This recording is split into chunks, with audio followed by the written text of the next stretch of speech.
What's going on, boaters? We just got in a fresh new trade, a 2014 Malibu LSV. This boat is really clean, and if you like the color green, this one's for you. Let's check out a few features.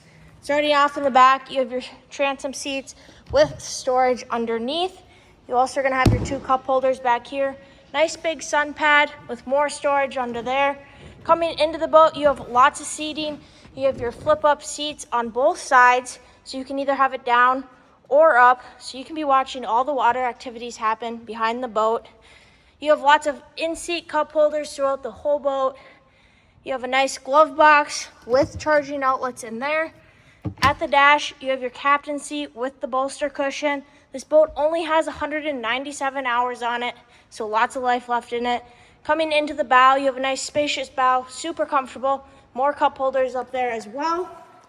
You're gonna wanna come check out this boat at MarineMax Crosslake or visit it on our website at marinemax.com. Let's get you on the water this summer.